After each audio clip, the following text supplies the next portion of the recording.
सुबह का समय था और आईपीएस अकादमी में रोज की तरह कड़ी ट्रेनिंग चल रही थी।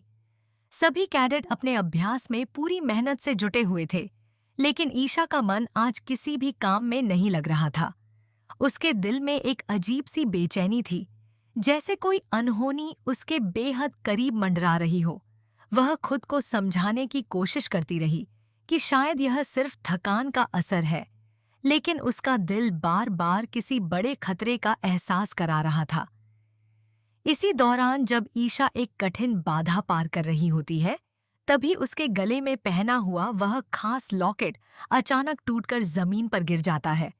यह वही लॉकेट था जिसमें सूरज के नाम का छोटा सा पेंडेंट लगा हुआ था और जिसे वह अपनी सबसे कीमती निशानी मानती थी। लॉकेट के गिरते ही ईशा के चेहरे का रंग उड़ जाता है। उसके हाथ कांपने लगते हैं और दिल की धड़कनें तेज हो जाती हैं। उसे लगने लगता है कि यह कोई साधारण हादसा नहीं बल्कि किसी बड़ी मुसीबत का संकेत है। घबराई हुई ईशा तुरंत अकादमी के ऑफिस पहुंचती है और घर पर फोन मिलाती है, लेकिन एक बार नहीं, कई बार कॉल करने के बाद भी कोई फोन नहीं उठाता।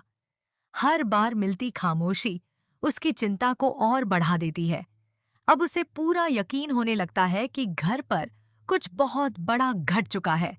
दूसरी तरफ गुलाब हवेली में सब कुछ सामान्य दिखाई दे रहा था। सूरज और पूरा परिवार आने वाले अच्छे दिनों की उम्मीद में नई तैयारियों में जुटा था। मंत्री जी ने भरोसा दिया था कि अब सारी परेशानियां खत्म होने वाली हैं और स्कूल का सपना भी जल्द पूरा होगा। लेकिन किस्मत ने उनके लिए कुछ और ही तय कर रखा था। अचानक हवेली के बाहर पूरन भैया की घबराई हुई आवाज गूंजती है। सूरज तुरंत बाहर दौड़ता है और उसके पीछे पूरा परिवार भी निकल आता है। दरवाजे पर पहुंचते ही सबकी नजर दो बड़े बोरों पर पड़ती है, जिनसे लगातार खून टपक रहा होता है। यह नजारा देखकर हर कोई सन्न रह जाता है। सूरज कांपते हाथों से पहला बोरा खोलता है। अंदर अरविंद जी खून से लथपथ बेहोश पड़े होते हैं। उनके सिर पर गंभीर चोट लगी होती है। यह देखकर सूरज के होश उड़ जाते हैं, लेकिन असली झटका तब लगता है जब वह दूसरा बोरा खोलता है। उसमें आरव गंभीर हालत में पड़ा होता है। उसके शरीर पर गहरी चोटों के निशान होते हैं और उसकी सांसें बेहद धीमी चल रही होती हैं। पूरा परिवार रोने लगता है। बिना एक पल गंवाए सूरज और पूरन भैया दोनों घायलों को गाड़ी में बैठाकर अस्पताल की ओर दौड़ पड़ते हैं। पूरे रास्ते सूरज आरव का हाथ पकड़कर उसे हिम्मत देता रहता है कि सब ठीक हो जाएगा, लेकिन आरव की हालत लगातार बिगड़ती जा रही होती है। अस्पताल पहुंचते ही डॉक्टर दोनों को तुरंत ऑपरेशन थिएटर में ले जाते हैं। बाहर पूरा परिवार बेचैनी से भगवान से दुआ करता रहता है।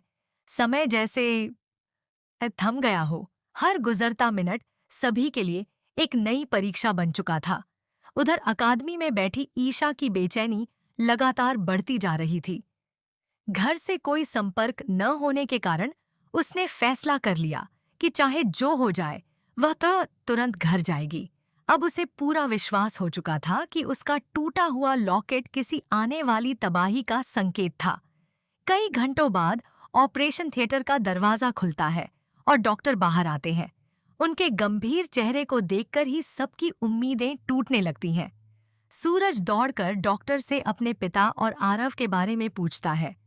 डॉक्टर भारी मन से बताते हैं कि अरविंद जी की जान तो बच गई है, लेकिन सिर पर गंभीर चोट लगने के कारण वे कोमा में चले गए हैं।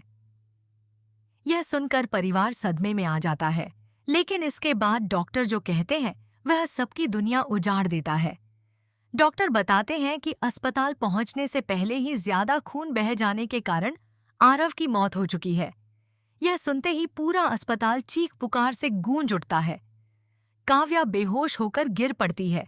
परिवार का हर सदस्य फूट फूट कर रोने लगता है, लेकिन सूरज पूरी तरह शांत खड़ा रहता है।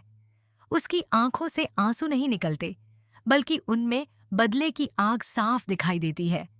वह आरव के पास जाकर उसके ठंडे पड़ चुके हाथों को अपने हाथ में लेता है और मन ही मन कसम खाता है कि इस साजिश के पीछे जो भी लोग हैं, उन्हें उनके हर गुनाह की कीमत चुकानी पड़ेगी। अब उसके लिए यह सिर्फ इंसाफ की लड़ाई नहीं, बल्कि अपने परिवार के सम्मान और आरव की मौत का बदला लेने की जंग बन चुकी थी। उसी रात सूरज चुपचाप बंटी के साथ विजय बिल्डर के ऑफिस की ओर निकल पड़ता है। उसे नहीं पता कि वहां उसका सामना सिर्फ दुश्मनों से नहीं, बल्कि एक ऐसे सच से होने वाला है जो ईशा की पूरी दुनिया हिला देगा। जिस पिता पर ईशा को सबसे ज्यादा गर्व था, वही इस पूरी साजिश का सबसे बड़ा चेहरा निकल सकता है। अब कहानी एक नए मोड़ पर पहुंच चुकी है। एक तरफ कानून होगा, दूसरी तरफ बदले की आग और बीच में खड़ी होगी ईशा, जिसे तय करना होगा कि वह अपने पिता का साथ देगी या उस इंसान का जिसने हमेशा सच और न्याय के लिए लड़ाई लड़ी। आखिर सूरज बदले की राह चुनेगा या कानून पर भरोसा करेगा? इन सभी सवालों के जवाब आने वाले एपिसोड में देखने को मिलेंगे।